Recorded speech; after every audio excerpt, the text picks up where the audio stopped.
Hi everyone, my name is Lindsay Harrison. I am a senior psychology major getting a minor in leadership.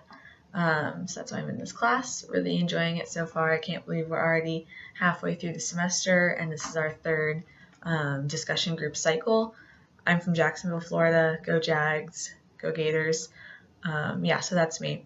Excited to kind of get to know you guys throughout the next few weeks through the discussion board.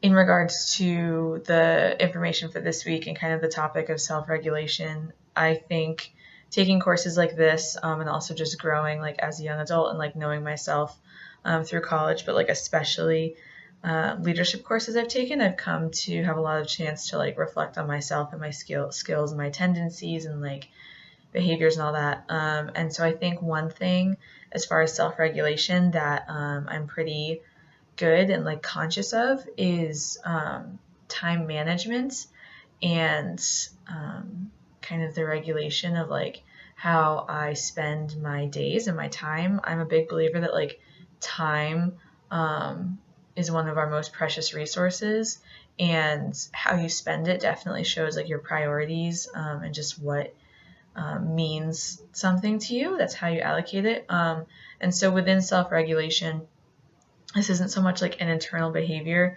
but it's definitely like a characteristic of mine, and like how I help regulate myself is like being able to like manage a schedule and like making to-do lists, like being very kind of on the ball and like allocating the appropriate time to do that. And I do that like all the time. Like even if I have to make food or call my mom or do a homework assignment or something, like I like think about it, I analyze, like not analyze, but like think intentionally about like how long it will probably take me, and like my time management, my schedule, and like how I operate with that is like very core to who I am and how I regulate my behaviors.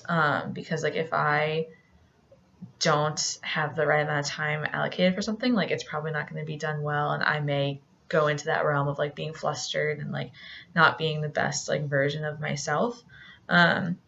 So I think that kind of answers this question as far as how I regulate like my own behavior and the way I interact in groups and stuff. It's really kind of how I like mentally and also like in real life allocate my time. And that shows like where my like priorities and values and just the things important to me like lie, is like if I'm giving them my like undivided time, ideally my undivided time.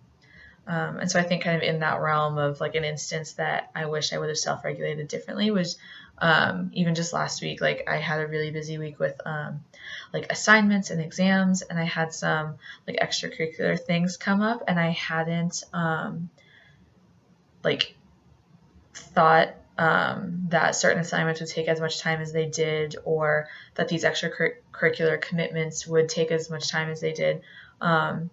And that kind of, like I said before, like allowed me to get into that realm of, it was on one of the grids, like in the lecture, of like being flustered or overwhelmed, and that can be like very emotionally draining. That's an instance, and I think probably a lot of college students are aware or have experienced a time like that when they just aren't fully present in a situation or kind of thinking about something else because they're in a rush and they haven't planned for something to take as much time as it would. So that's an instance that comes right to my mind when I think about a time when I wish I was self-regulated differently, because I know that that definitely took a toll on like my just like execution of behaviors and like the way I was a leader and contributor to like clubs or schoolwork or whatever to others. So I'm interested to see what you guys have to say about your own self-regulation and to continue the journey this week, analyzing myself and reflecting and learning more about this dynamic.